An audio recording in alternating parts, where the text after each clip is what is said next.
we don't call it by its full name, Tom Clancy's Ghost Recon Wildlands. What is most strange about this name is that the game is not really about any kind of wild land. It's about Bolivia.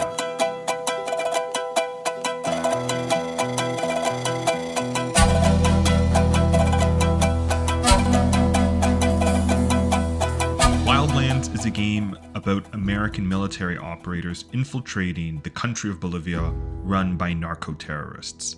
Ubisoft, the game developers, are often renowned for their faithful recreations of real-world places into game worlds. They were praised for providing their accurate scans of the Notre Dame they made for Assassin's Creed Unity to Paris authorities during the fire. So why then did the Bolivian government complain to the French embassy about this Tom Clancy Ghost Recon video game? It's about a documentary and a Netflix show. It's about a fiction and a reality of narco-terrorism. It's about what representing a country means in video games. And it's about how we talk about politics in video games.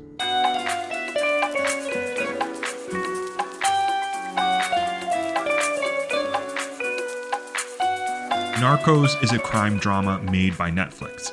Its second season aired September 2016, 6 months before Wildlands was released in February 2017.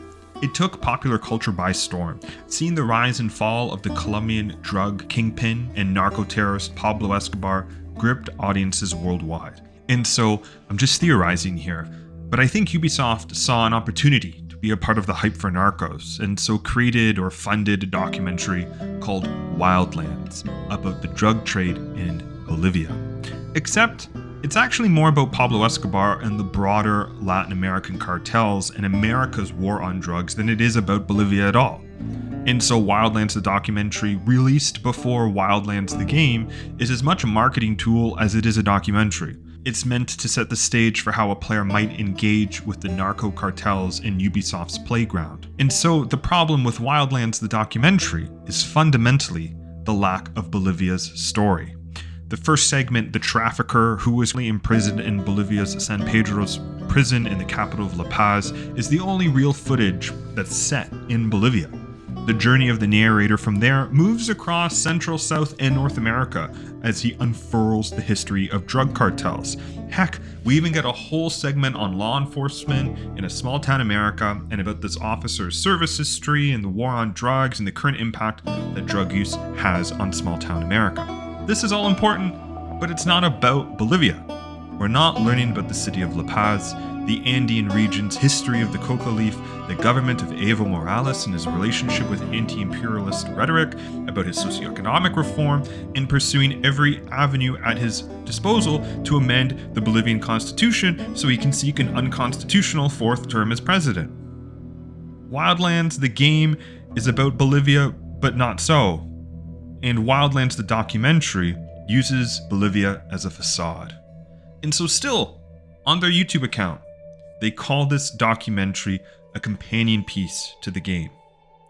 But this documentary is a symptom to this misalignment, which leads to the complaint, the statement, and a question: why Bolivia?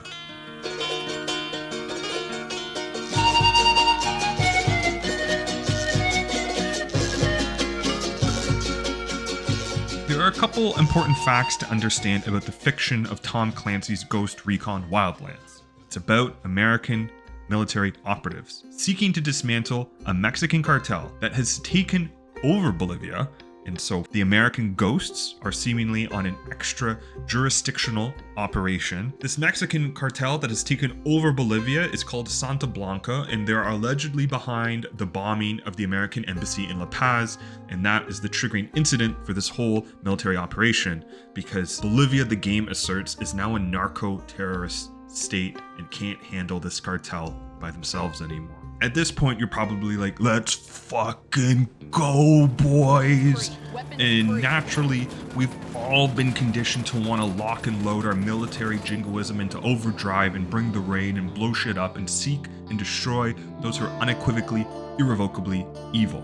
The fact a game company is making us feel this way about Bolivia might be why the Bolivian government complained. We can't feel good about blowing stuff up in Bolivia unless it is undeniably corrupt. And there's no better way to demonstrate that than saying that the country is a narco-state. So in March 2017, 1 month after release, the Bolivian government submitted a formal complaint to the French embassy in La Paz. They said they had legal standing. This was a diplomatic affair. In response, Ubisoft drafted its infamous statement. Tom Clancy's Ghost Recon Wildlands is a work of fiction, and Bolivia was chosen as the background of this game based on its magnificent landscapes and rich culture.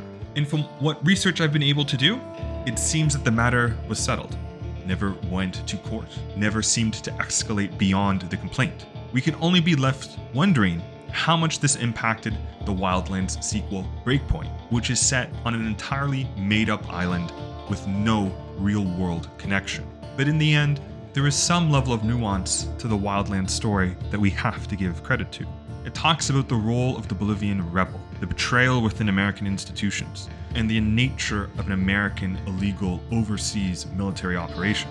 So you might think many Bolivians have problems with the game, but well, that depends. And that's where this idea of representation in games gets really tricky.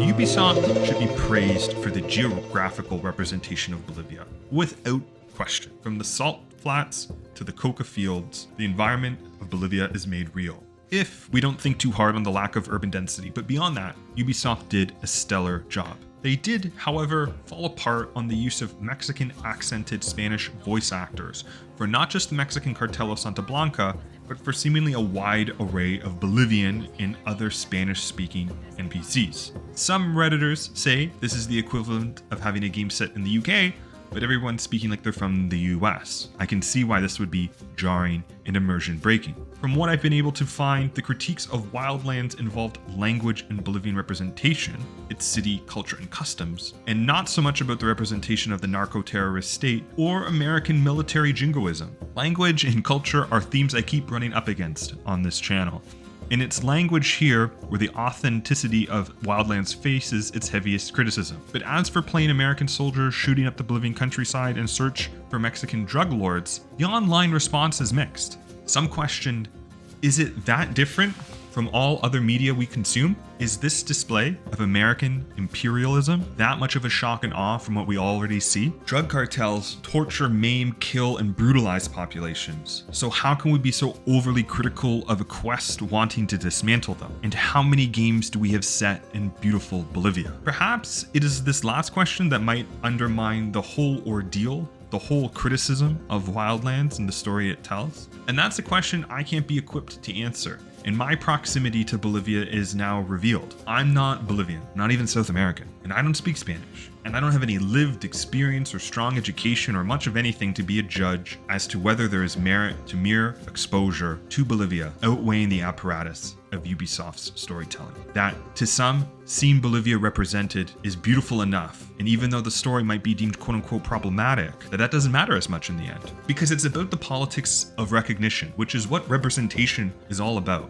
There's been no game set in Bolivia since 2017, and I can't tell you when there will be a next one. Yet, the only game we have of beautiful Bolivia is one about American military operators and Mexican drug cartels in a narco-terrorist state. There's some sentiment out there about the merits of Wildland from the mere idea of it introducing Bolivia to the masses of gamers. James Tregoning's blog on Wildlands from April 2021 finds a similar thread, noting Wildlands is a heartless game. It's disinterested in its own setting, but it's gorgeous. And I wonder about being too simplistic in how we treat problematic texts. Truthfully, I can tell you, I've learned a heck of a lot about Bolivia from Wildlands, and from this whole video essay process. I see that inspiration elsewhere too, on subreddits and gaming forums, about gamers wanting to go visit Bolivia, about gamers being exposed to Bolivia, and maybe there's some genuine positivity in all of the negativity that surrounds the storytelling of this game. But I can't be the one to tell you whether that's worth the misrepresentation of Bolivia as a country of drug cartels. I think only people closest to the problem can answer the question. Yet, I find it hard to find those voices. All I see are American publications condemning this game. There's something unsettling about that. And so now we have to turn to the context of the actual complaint and the actual story of the game.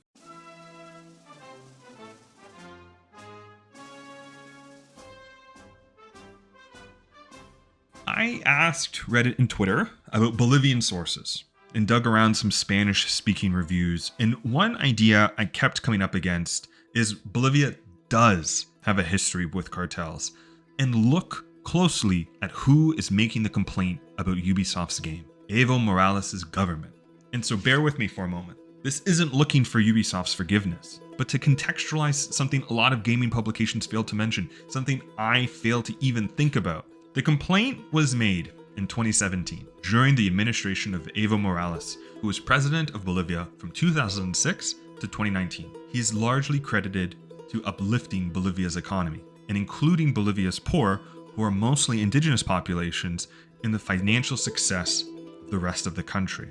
His social, environmental, and economic policies were largely well received, but he also tried to amend presidential terms in the Bolivian constitution so he could stay in power longer.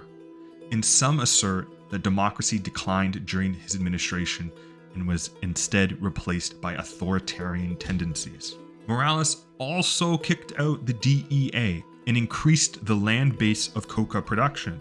Reports by the United Nations Office of Drug and Crime in the late 2010s found an increase in the amount of coca production, and that it wasn't all linked to Bolivian cultural consumption, but potentially linked to the narcotics trade, which makes some think that Bolivia was like a narco-state, that the story of Ubisoft presented in Wildlands isn't that far off from the truth. I didn't know about any of this. I was so ready to latch onto the classic gamer self-righteousness. I never critically engaged with the complaint or the context. I just assumed American imperialism. I still think Wildlands is problematic. I think a lot of Ubisoft's storytelling continues again and again to be such a mixed bag between pushing the envelope and failing horrifically. But I learned something from this whole deep dive on exploring the production, marketing, and community surrounding Wildlands. It reminded me how games media doesn't always care about context, and that I actually need to be more... Be curious, not judgmental. It also made me wish that this Wildlands documentary wasn't about the America war on drugs, but about the history of Bolivia. And some of these ideas I mentioned about the constitutional amendment, about the financial inclusion of indigenous peoples and how that's linked to coca production, I wish the documentary was about that, about the actual truth of Bolivia, and not whatever this pseudo-narcos thing that it ended up being. All of this has made me think more critically about how we might view or interpret video games, but also the political context that surrounds some of them. No gaming publication contextualized the complaint into the political science of Bolivia. They were just so quick to pull a quick jab at Ubisoft. Because at the beginning of my writing and research of all of this, I was so ready to condemn Ubisoft. But now, I think I still have more questions. But also, how we can continue to never make assumptions about how others might see themselves or their countries represented in a video game. And even if we do scrub out their name, because I'll forever still think that this game shouldn't be called Wildlands, but Tom Clancy's Ghost Recon Bolivia. Rapping like the narco, got dope like Pablo, cut dope like Pablo.